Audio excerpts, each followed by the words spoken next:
Here at Pembrey, we are ready for the first of the semi-finals after very competitive qualifying heats for the combination of the Super 1600s, the BMW Minis and the Hot Hatch Rallycross categories. The rain has been falling all day.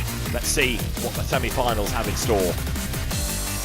After qualifying, it is race preparation star Mike Boak and his teammate Phil Chicken topping the points ahead of Paul Coney, and then Darren Scott. Martin Hawks is the best of those in the Minis, with Leanne Sedgwick fighting in Hot Hatch. Semi-final one then is good to get underway. Mike Boak and Paul Coney are going to slug it out for race honours here. Paul Coney won the first 5 rounds of the championship on the bounce, and as we go racing, a good start made by Coney from the middle of the front row, but a good start also by Jack Thornlook in the red and white Citroen C1 from the back of the grid, and he goes through on the outside line. The Minis and the Hot Hatch in the hands of Leanne Sedgwick all go for the Joker lap. And Mike Boak losing the lead to Paul Coney. He's about to lose second place, I think, as well, as up on the outside line. There goes Jack Thorne. Can he find a way through? No, not quite. Through they turn across the loose section of circuit, almost together here. Through that big puddle that's developed in the middle of the infield now. The rain has been heavy for the bulk of the day. There is one clean, quick line, quickish line across the infield. Get off that. You're in all the mud, all the boggy earth, and Paul Coney gets it wrong through the midpoint of the lap, and that gives Mike Boak a chance to get up the inside and go back through. Great stuff. Mike Boak didn't get off the line all that well, but he storms through now into the lead of the race.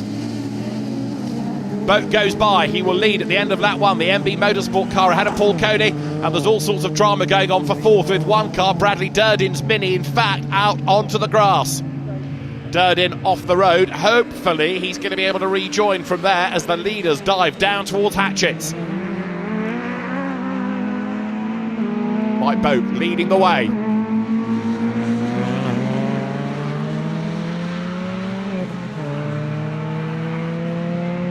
Paul Coney closing right up as they turn sharp right, head now towards that loose section of circuit. Mike Boak, who rallycrosses as well as does the odd single venue rally up at Croft, for example. Very versatile driver and keeping Paul Coney at bay, last year's Super 1600 champion. This Harry Hockley built car hustling on in second spot, the Corsa, in the hands of Paul Coney, a regular in Europe as well as in the UK. 3 times a winner last season, including 2 wins here at Pembrey, so he knows exactly what he's doing. He's chasing after Mike Boak, whose part season last year netted 5th in the class.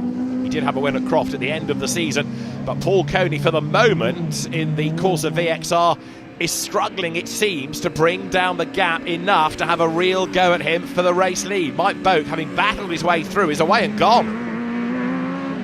Paul Coney presses on in second spot, this second day of action at Pembrey. Today we're going clockwise. Yesterday it was anti-clockwise, and it was Darren Scott, who we'll see in semi-final 2, who came out as the winner of the final. There is Paul Coney then, working his way across that loose section of circuit once again. In part, he needs to go after Mike Boak to win the race, but also he needs to make sure he gets into the final. So the heroics, he doesn't really need to be doing just yet. It's a wet track, it's a treacherous track, just get into the finals. Martin Hawks gets all sideways in the Mini. That's Leanne Sedgwick behind, so you've got Mini versus Hot Hatch here as they come across the loose. And just look how bad the track conditions are. Watched on by the bedraggled marshals. Through the infield comes the Mini. Martin Hawks being caught by Leanne Sedgwick here. Bouncing their way across the loose back towards tarmac and the sanctuary of some hard standing and a bit more grip as well. From Woodlands down towards Honda Curve they come. So Martin Hawks turns his way now up towards the timing line and blasts through. Leanne Sedgwick still chasing on behind. Martin Hawks, who along with his brother runs the firefighting equipment company, emblazoned on the side of the car and tries to get away from the little Citroen there, tucked up behind in the hands of Leanne Sedgwick. There is Martin Hawks then, hard at work. Is he getting away from the Citroen this time? Yes, he is. A little bit more grunt now, so he's starting to pull away. The Super 1600s, don't forget, the much more modified cars within the combination of classes on track here, so by dint of that they will be the quicker, and that's why you've got Boak and Coney so far up the road ahead. There is Paul Coney Understeer becomes oversteer, does it? Let's see as he goes back towards the tarmac. No, it's all pretty much under control, in fact, there. So Paul Coney hustles on and comes down towards Honda Curve. Many, many years of Rallycross experience inside that car. And he blasts now up over the line. But this is the man he's chasing. Mike Boak, he's getting away up front. Through he turns, then now to brake hard, turn sharp right. Ran the wrath of the officialdom yesterday, Mike Boak, so he's hoping to have a good, clean day today and perhaps take a maiden victory of the season. Paul Coney, the dominant driver up until we went to Lyddon last time out. Darren Scott had a win there and here yesterday. Leanne Sedgwick, in the meantime, still presses on, heading hot hatch. There is Martin Hawkes, the best of those in the BMW Mini class.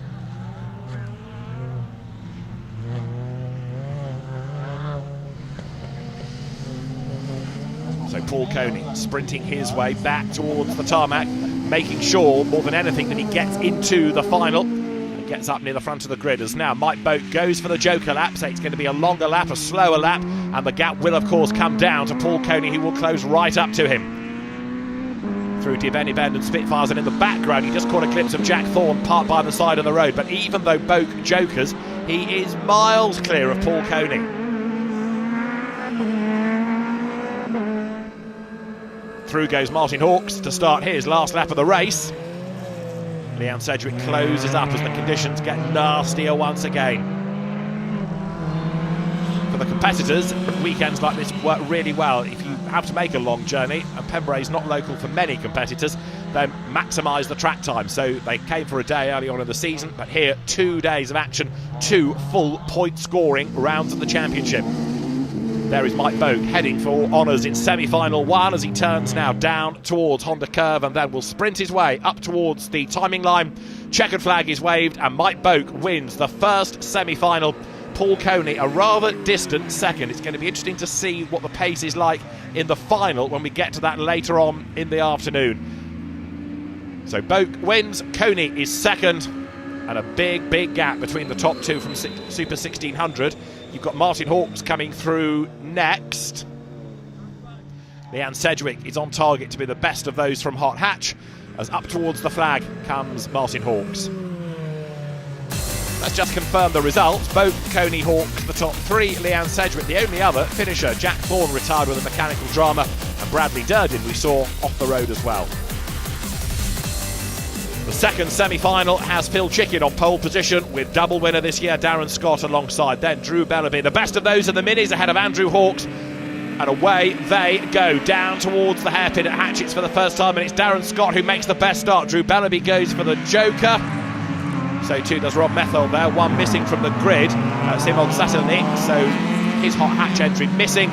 So really you've got Darren Scott versus Phil Chicken here, the two to watch for overall race honours in their Super 1600 Citroens. Phil Chicken, as you might have gathered from the livery, prepared by Mike Boak, that car, and it is a very quick proposition indeed. Phil Chicken, the 47-year-old, a regular both in the UK and Europe, gets all sideways. He was at 90 degrees to the road, thankfully pulls it back, and the man that was fourth in the championship last year battles on, but he has lost chunks of time to Darren Scott, who's getting away up front now. Over the loose section they come then for the first time. Darren Scott looking to try to build that gap, make good his escape, and Rob Methel clobbers the tyres in the background. Darren Scott now blasting his way up towards the timing line, trying to make sure he's got a big advantage over Phil Chicken that then he can preserve as the race wears on, but also, of course, trying to make sure that he gets through into the final.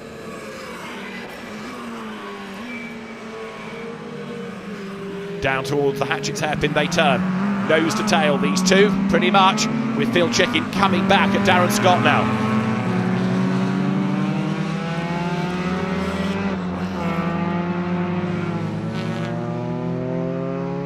Two race leaders, nose to tail, as they turn right now, heading for the loose. Darren Scott has got his mirrors absolutely full of Phil Chicken, who is making a very good recovery, bearing in mind that he was at 90 degrees to the road here a lap back. So he's caught up to Darren Scott and now goes after the race leader as they tiptoe their way through the infield. It's rutted, it's muddy, it's slippery, it's treacherous, and the Pertec-backed car in the hands of Darren Scott then sprints up towards the tarmac. Speed building as they blast their way now back towards the tarmac section of the circuit, down towards Honda Curve they go. Phil Chicken on the back then of Darren Scott up the inside, and he will go through into the race lead. Through goes Phil Chicken. He takes over the race lead and blasts through, coming out of Honda Curve over the line. A really good move that, and it's paid off for him. Phil Chicken then leads the way as they come by. Darren Scott goes for the Joker lap this time, goes into the hairpin. And let's see how many places he will drop. He'd lost the race lead anyway. Drew Bellamy in the mini tries to get up past, but to no avail. Of course, her target really is to hang on and try and take a class win, not necessarily get involved with the Super 1600s. As far as the minis are concerned, Drew Bellamy has had 3 victories in the finals over the course of the season. Martin Hawkes, in fact, who was in semi-final 1 winner yesterday. So Darren Scott back on track, as it were, after serving the Joker lap. For the moment, though, having to defend from Bellamy rather than attacking for the race lead. He needs Phil Chicken to Joker, and then we'll get a better idea as to what the real gap is between those two. But for now, you've got to say Darren Scott losing touch. He's so busy defending, he can't really go after the leader, and it's surprising he's not pulling away. Maybe now, as he gets onto the quicker tarmac part of the circuit, he will pull away. Yes, he does, and so he doesn't have to worry about defending anymore. Through they turn. 22 is Drew Bellamy, best of the minis in this semi-final. Well clear, in fact, of the class opposition. Over the timing line goes Darren Scott. Now Phil Chicken ahead will turn his way out of Hatchett's hairpin.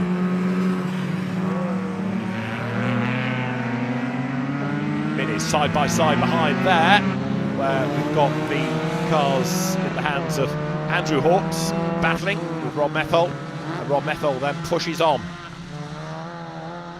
Rob Methold ahead, having clobbered the tyre stack early on in the race, now getting away from the car of Andrew Hawkes a little bit further back now. That gap is widening between the two. Andrew, whose brother Martin was in that earlier semi-final.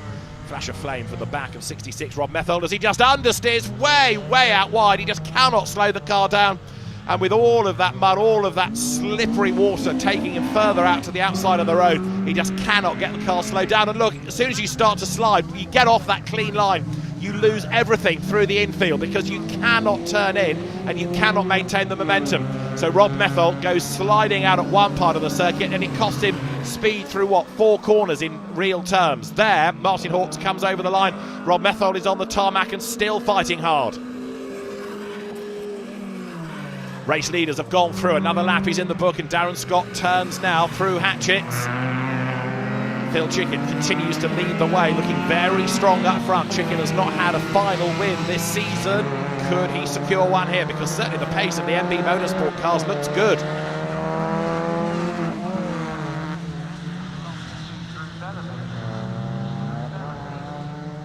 Darren Scott makes his way across that loose section of circuit.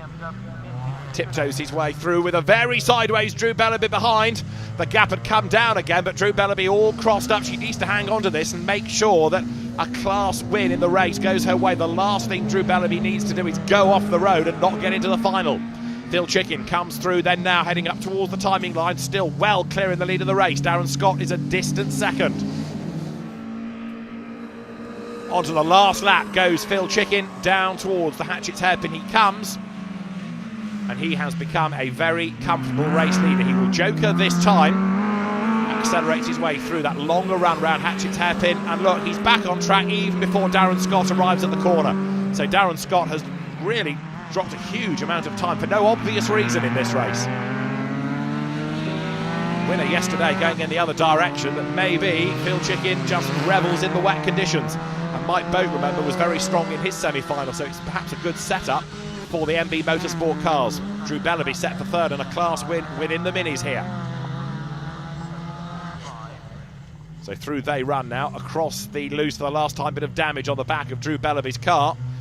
Perhaps no real surprise because the road has become very bumpy indeed over the course of a busy weekend of action here.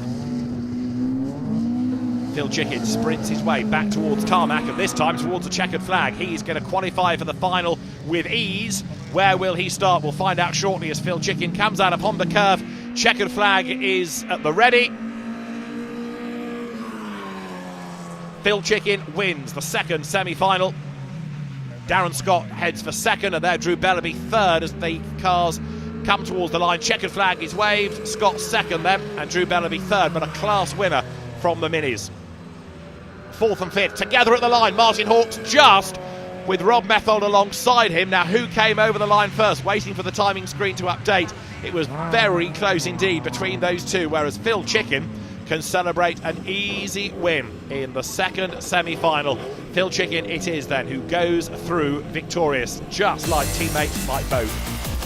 So Chicken from Scott, Drew Bellaby third, Andrew Hawks was just ahead of Rob Methold, fourth and fifth in that final battle across the line in semi-final 2. And so the final is good to go for the Super 1600s. Pole position to Mike Boat, teammate Phil Chicken middle of the front row, and then it's Paul Coney lining up alongside ahead of Darren Scott and Martin Hawks. Drew Bellaby is on the back row with Andrew Hawks for company, and Leanne Sedgwick is there concluding the grid. The green flag that's being waved says that everybody is where they need to be. The drivers now will look towards the ready to race symbol that changes to a green light, and we go racing with a really good start by Paul Coney.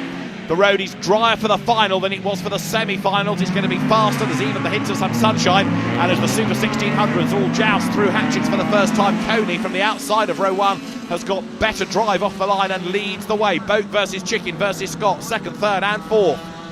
Contact up the inside. That was Mike Boat having a go, and it turns him off the road. And what has it done to Paul Coney?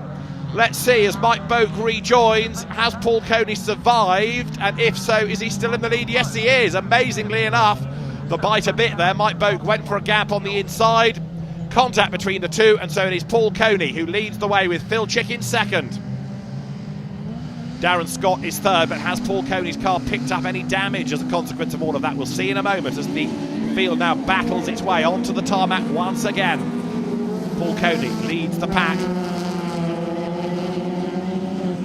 Cars blast their way through with there Drew Bellaby, the Mini Championship class leader for the moment. Paul Coney versus Phil Chicken. He's the 1-2 on track. Coney hurls the car into hatchets. Chicken goes with him, but understeers a little bit towards the outside, gets away with that. Darren Scott still third, but actually Darren Scott is not really closing for the moment. Up now towards the loose section they will turn. There's a good mini battle going on. Look, Drew Bellaby there coming under real attack, because right there behind you've got the car of Martin Hawks. Together they run, heading for the loose section of the circuit.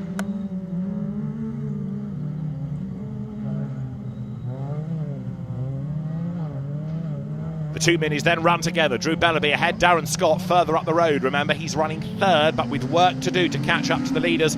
Mike Boak having put himself really out of contention after that contact on the first lap of the race.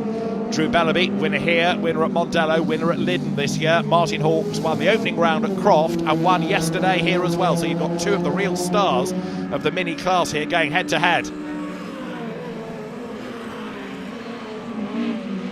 Over the timing line they come. Darren Scott then in the Citroen trying to shake off the minis, but more importantly close on the leaders. Yesterday in the dry he was really strong, but today in the wet he's not having the same pace. And Paul Coney, having perhaps tricked people into thinking he wasn't as quick as others in the semi-finals, is dominant up front at the moment. There in second going through the shot is Phil Chicken. Darren Scott third, trying to stay with the class opposition, but for the moment to no avail. Drew Bellaby is still there fourth, heading the minis. That's the main aim out of all of this, take the class points. Coney comes across the loose. Now that the sun is coming out, that's having the effect of just drying the road ever so slightly, but there is still only really one clean, quick line across the infield, across the loose section. Chicken blasting back towards the tarmac as Coney goes wide, and the gap's come down, hasn't it, markedly between the top two. Phil Chicken is closing onto the back of Paul Coney. Chicken takes a different line out of Honda Curve, a tighter line that doesn't actually maintain the momentum to the same degree, so the gap widens by a couple of lengths as now they turn through hatchets once again. On the power through De Benny Bend up towards the loose. You go through this long left, stand on the brakes, turn right, strip of tarmac, and then that in turn leads you to the loose. Darren Scott third, not being able to replicate yesterday's pace. He is dropping away now. There goes Paul Coney across that loose section of circuit, brakes hard and turns right. Now it's not about speed, it's not about your qualifying race time, it is just about maintaining track position and keeping the opposition at bay. Leanne Sedgwick is looking for points in hot hatch. A bit short on opposition, sadly, but Leanne Sedgwick going strongly as the Citroen Saxo understeers its way on to the loose. Race leaders are together again. Chicken is really hustling on behind Paul Coney. He has not given up, no question. Over the line they will come as Coney goes out wide. He's really pushing. They go through, nose to tail still. 2 more laps to run, and Chicken closes as they head towards Hatchets. Meantime, Darren Scott is being caught again by Drew Bellamy, who goes for the Joker lap, so she charges around the outside as she can afford to brake later. And Darren Scott accelerates through. Chicken has just jokered, so the gap is up 1 and 2. It's down 2 and 3. Darren Scott third, closer to Phil Chicken, but of course it could change if and when Paul Coney serves his Joker lap. There are the Minis, and they have traded order now with Martin Hawks ahead of Drew Bellamy on the Joker lap. Coney across the loose. Big advantage now, so without having to think about defending, he can push on and try and build up this advantage. Drew Bellamy going a little bit wide there, running off the clean line, and that delays her, so Martin Hawks gets away. Look, the gap widens by 2-3 lengths as they come across the loose section of circuit here.